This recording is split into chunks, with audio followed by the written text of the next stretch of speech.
I'm going to share this real quick, and then we'll actually get rolling. Let's see.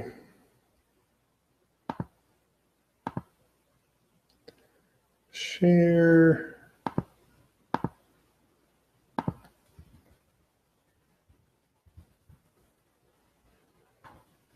There we go. Nice. All right. Let's put this up before it gets lost. AirPods. Love them, but you can lose them pretty easy. So tonight we will be talking about clarifying questions. I put a poll out on my personal page asking what everybody wanted to talk about. Had some votes, and this is what won. So I like talking about clarity. I like clarifying questions. So that's what we'll be talking about. And so just like a 4-year-old who's constantly asking, why? Sometimes that's what you have to do. You have to continue to ask why, but you can't just ask why. So I'm going to go over again who I am. I'm Bobby Shirley. You know me. I hope you love me, but if you don't, it's okay. I love you guys. But I do these because I love helping people.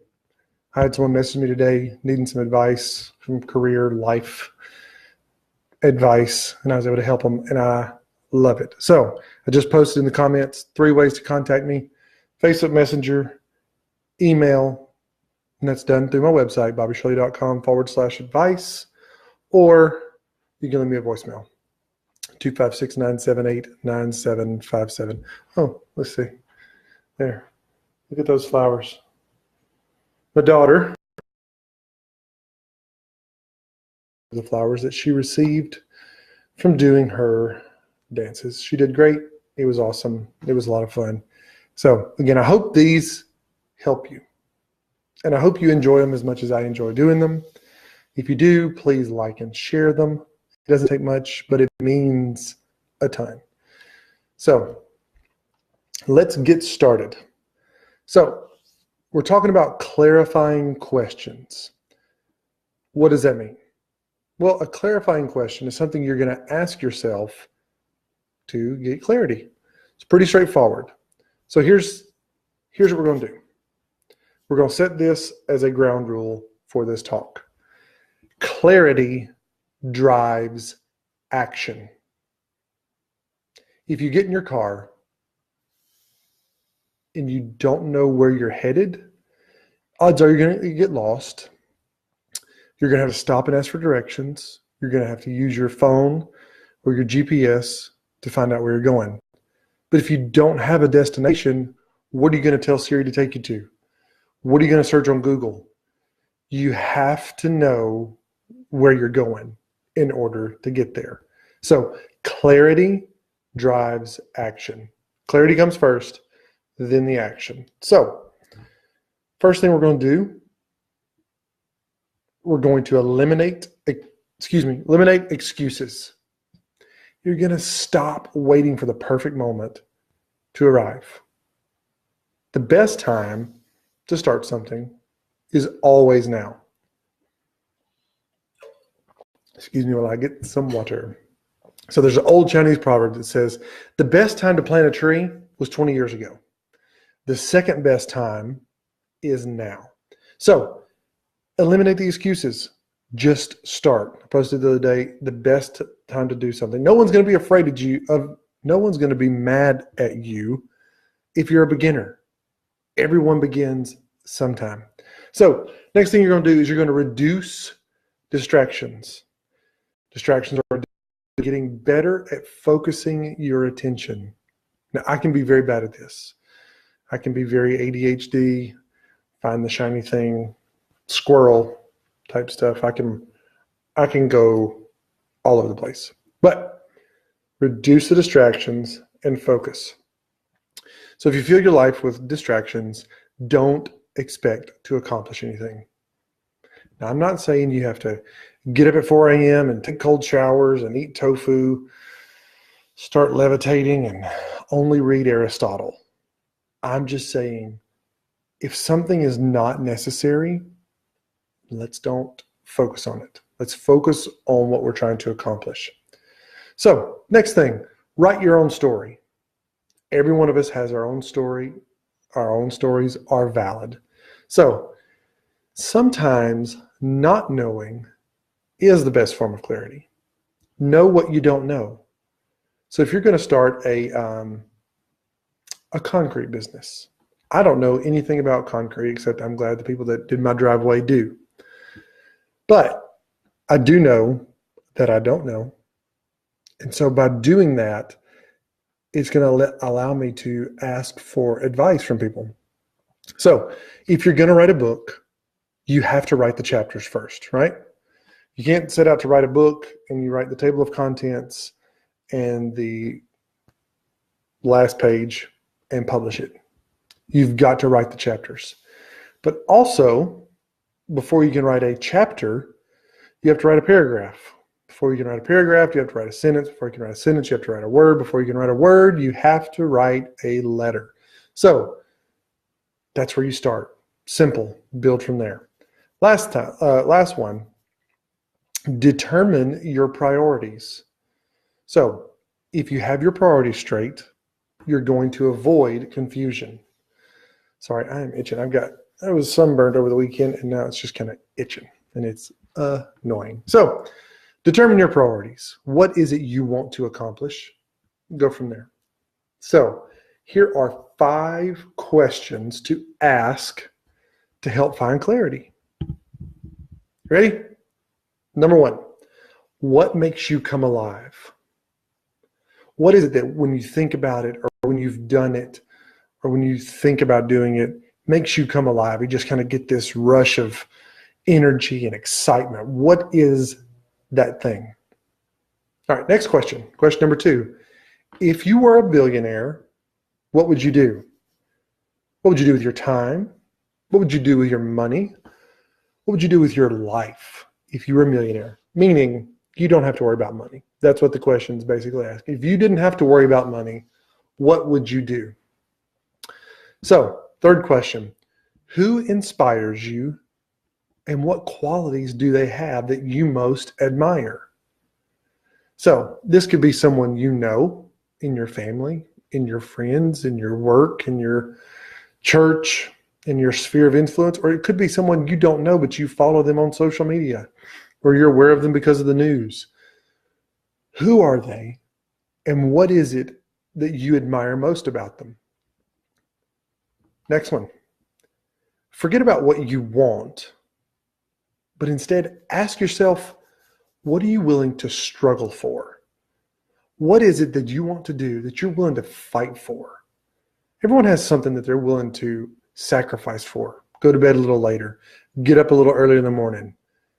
Everyone has those things that they're willing to struggle for. So, last one. How are you going to save the world? Now, that is a big picture, big idea question. But if it was up to you, and you're not Superman, you're not Wonder Woman, but how are you going to save the world? Now, your world could be you. Your world could be your family. Your world could be your friends. But how are you going to save the world? What is it that God has placed inside of you that's going to allow you to affect others' lives in a positive way? So, those 5 questions. What makes you come alive? If you were a billionaire, what would you do? Who inspires you and what qualities do they have that you admire? Instead of asking what you want, ask what you're willing to struggle for and how are you going to save the world? So take those questions, write down the answers. I'm going to put this in the comments right now. Take those questions, write out your answers. Then I want you to read through them. I want you to highlight words and phrases that leap out at you when you read it. So this is totally a sample. But so you might get something like this: reading, spending time with my family, being by the beach, getting my college degree, cooking. These are things like you'd like to do, that you enjoy doing. Inventing a cancer vaccine. That's enough. Those are things that you might pull out of there. So then take that list, narrow it down further. So you're going to say reading. And underneath that, I want you to write down action steps. So I really like reading. Reading is something that's important to me. I'm going to put down some action steps to make sure I read. So like, I'm going to set a day, half a day, once a week to read. I'm going to download the last free 100 free books on Kindle. I'm going to make sure I'm a member of the library. I might join a book group. Then I'm going to ask friends for recommendations. So those are things you can do if you enjoy reading to get started. If one of yours was to invent a cancer vaccine, well, that's a bit bigger, but I'm going to learn biotechnology. I'm going to make sure I have a degree in chemistry, things like that. You have to break it down into smaller steps. It can't be this giant out there idea and expect to get it accomplished. It has to be, I'm going to cure cancer. And when you drill it all the way down, it's going to be, I need to understand what cancer is and what it does to the body. From there, build on that. It's a bit of a task, but if you really want clarity and you really want to accomplish something with your life, you have to break it down. You have to determine what the big idea is, and then you have to break that down. So for me, one of my big ideas is helping people find work that they love. So how do I do that? Well, first way I do it is by doing this. I get on here every week, give you ideas, answer your questions, talk to you. That's one of the ways I do it. Another way I do it is I put together resources. Well, so far I have one resource, but I'm working on more. But that's another way I'm trying to do it. So I'm taking my big idea of helping people find work they love, and I'm breaking it down into smaller, bite-sized tasks. So how do you eat an elephant? One bite at a time. You can't open up your mouth and swallow the whole thing. You have to start with one bite. So those 5 questions are in the comments. I really hope they help you. I hope they give you some steps to start gaining clarity on what it is you want to do. And now these are more ideas for career, but you could probably adjust those just for anything you're needing clarity on. A great clarifying question is why. You can actually use all those: who, what, why, when, where, how. Those are great clarifying questions. Why being the best, I think, in my opinion. So just to wrap up, determine what it is you're wanting to do. Break it down into bite-sized, accomplishable tasks. You do that, there's nothing that can stop you as long as you want to see your goal accomplished. So have a great night and an even better weekend, and we will see you. I will see you. It's just one of me here. I will see you next week. Thanks for watching.